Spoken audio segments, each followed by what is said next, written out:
हाँ जी साहब, welcome to my car helpline. कैसे हैं आप लोग? देखिए, एक स्पोर्ट्स कार एक ऐसा टर्म है जिसे सुनते ही ना मन में आती है स्पीड, एक्साइटमेंट, परफॉर्मेंस। और इसी स्पोर्ट्स कार के टर्म को भारतीय बजट के हिसाब से कार मैन्युफैक्चरर्स आगे लेके चले गए हैं, जिसमें इंडियन कस्टमर्स के बजट के हिसाब से ऑफर कर रहे हैं टाटा मोटर्स की एल्ट्रॉस का रेसर एडिशन।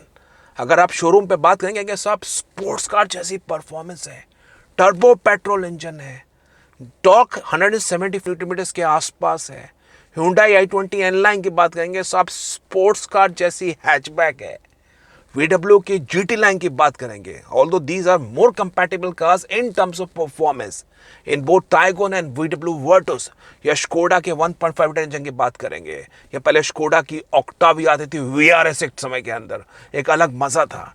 लेकिन पॉइंट ये है कि जो ये वर्तमान की परफॉर्मेंस कार्स हैं, क्या कस्टमर्स को लेनी चाहिए? क्या टाटा मोटर्स की एल्ट्रॉस जो 9.5 लाख रुपए में आई है, क्या ये कस्टमर्स के मायने समझ सकती है?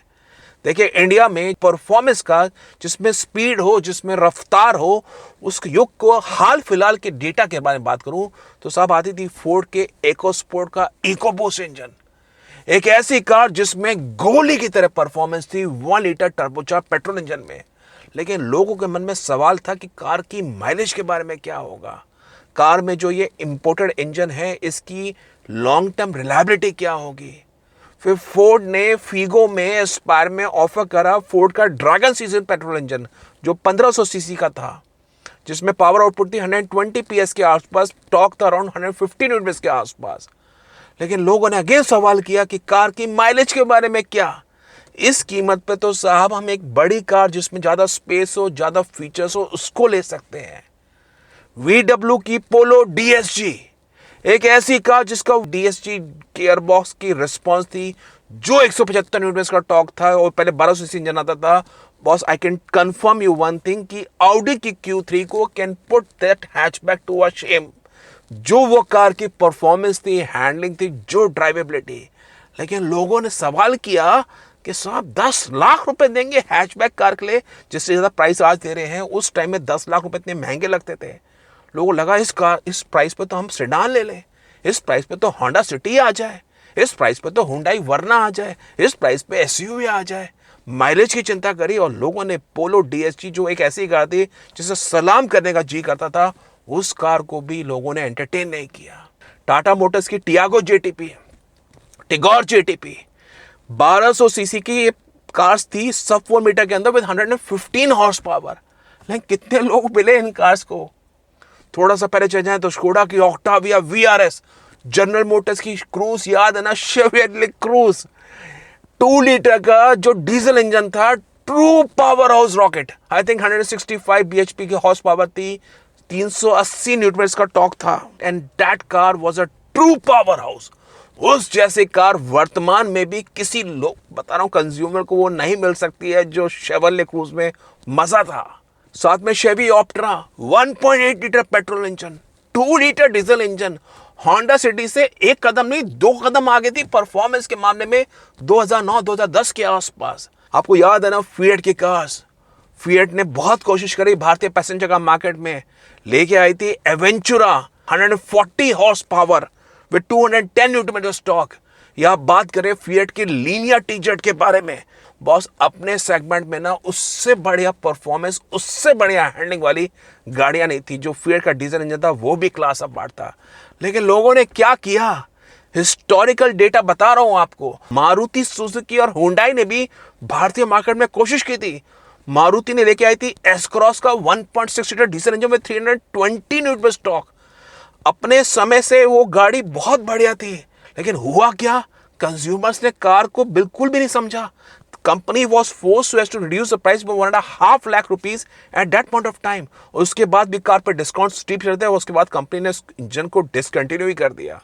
मारुति सुजुकी बलिनो के बूस्टर जेट पेट्रोल इंजन को लेके आई थी 1 लीटर के अंदर, और वो जो परफॉर्मेंस थी बहुत बढ़िया थी। लेकिन लोगों ने उस टाइम में बलिनो RS एडिशन को पसंद नहीं किया। हालांकि कंपनी इसको दोबारा लेके आई है फ्रांस के अंदर, बताऊंगा उसकी कहानी भी आपको। लेकिन साहब उस कार पे बलिनो RS पे स्टीप डिस्काउंट्स आ गए थे। हुंडई लेके आई थी turbo petrol engine in both grand i10 Nios and aura, लेकिन लोगों ने पसंद नहीं किया। गाड़ियों पे 70-80 हज़ार के डिस्काउंट ऑफर्स आ गए थे और हुंडई को बड़ी मुश्किल हुई इन कार का स्टॉक निकालने में। तो साहब डेटा बोलता है अपने बारे में।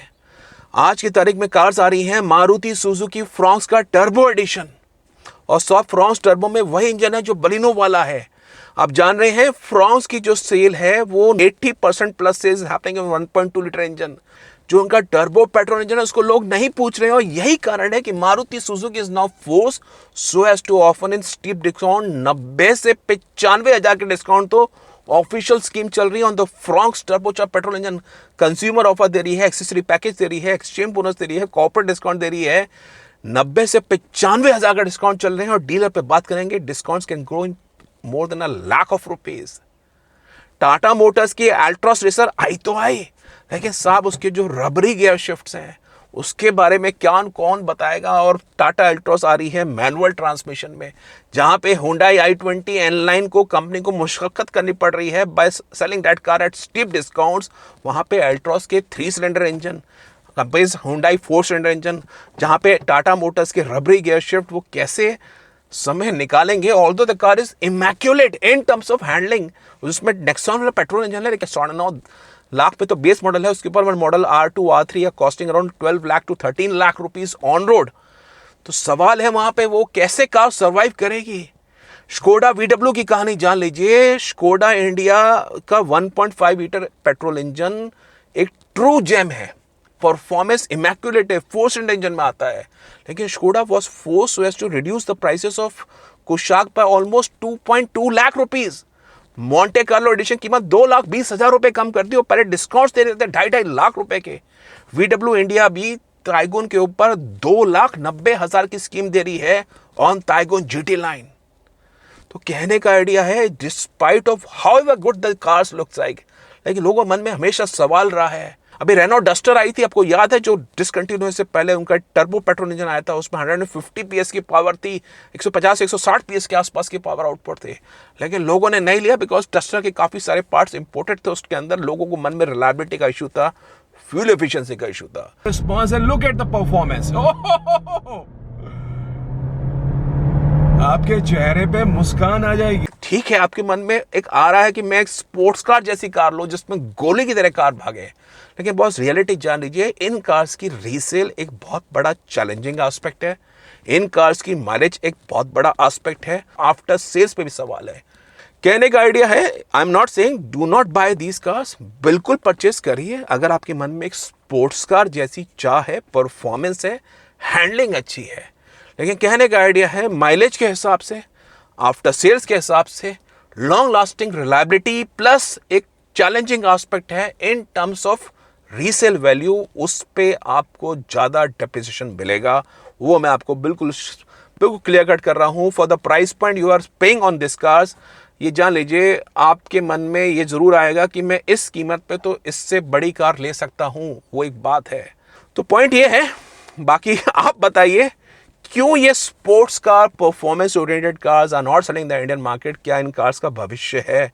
क्योंकि इंडिया का जो ऑटोमोबाइल मार्केट है वो बहुत डायनामिक है, बहुत डिफरेंट है as against any other market. आपके क्या विचार हैं इन कार्स के बारे में, उसको कमेंट बॉक्स में ज़रूर बताइए। बाकी कार्स के बारे में कोई जानकारी चाहिए, इंफॉर्मेशन चाहिए, do visit the website www.mycarhelpline.com। Website पे आपको कॉम्प्रिहेंसिव जानकारी मिलेगी इन terms of new cars, use cars. Car के प्राइसेस चेक कर सकते हैं, इंश्योरेंस प्रीमियम चेक कर सकते हैं, फाइनेंस की EMI चेक कर सकते हैं, डिस्काउंट ऑफर्स चेक कर सकते हैं। और कार पे कोई कंफ्यूजन है, come down to my car helpline forum to get an expert support और the new cars and the used cars, या और कोई कार्स के बारे में आपको जानकारी चाहिए। Thank you.